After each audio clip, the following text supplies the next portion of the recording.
So my current role in the industry is I'm Head of Strategy and Customer Engagement with Penrite Oil. I joined the business early this year, so January, and it's been a bit of a whirlwind. It's incredible to now be working for a family-owned, Australian-owned business.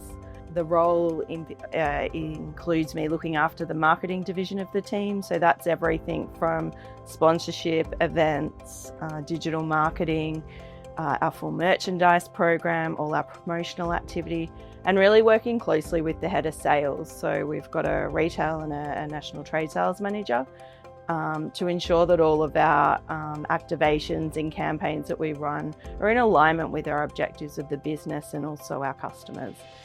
In addition to that, my team also has our product technical team underneath me and our training manager. So ensuring all the services we offer out to our customers out in the industry is meeting their needs and the objectives of the business.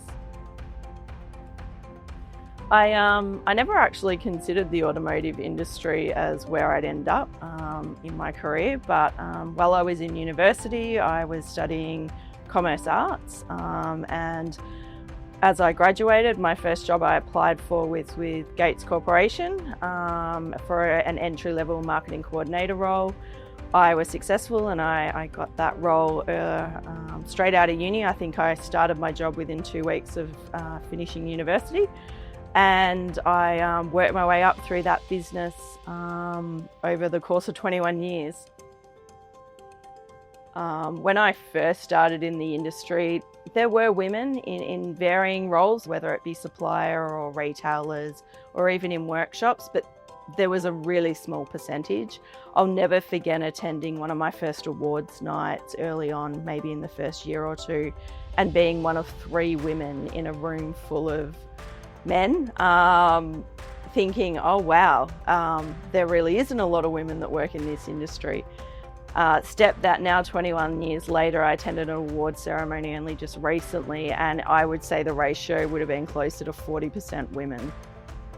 There's some incredible things about the industry that really need to be promoted and advertised. Women can bring so much wealth with our skill sets into the industry, and I think that's something that's really recognised now by many of the big brands and the big companies that help support our industry.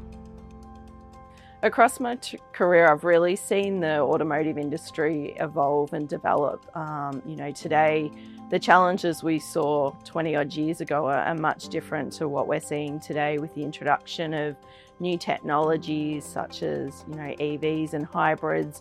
We've really got to diversify what we're doing to ensure that businesses are still relevant and viable into the future. And it's really important that we also develop our people along that way, along that journey as well. If I was starting out my career now, I probably would be telling myself to really just trust my instinct, back myself and be true to myself. Be authentic and be who you are. I think that's where you will always deliver the best result.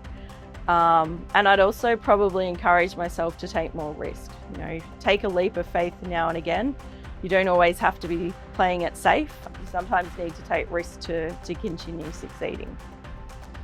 And then if I think about anyone wanting to consider entering the industry, particularly young women, it's not just on the tools and in the workshops. There's so many opportunities in this industry, from purchasing, customer service roles, marketing, events and sponsorship. The different roles in this industry are endless. There's so many different channels in our supply channel that I think people just don't know. I know when I started at uni, I had no consideration of working in this industry. It hadn't even come across my radar, but here I am 21 years later, and I probably will see my career out working in the automotive industry, I'd say.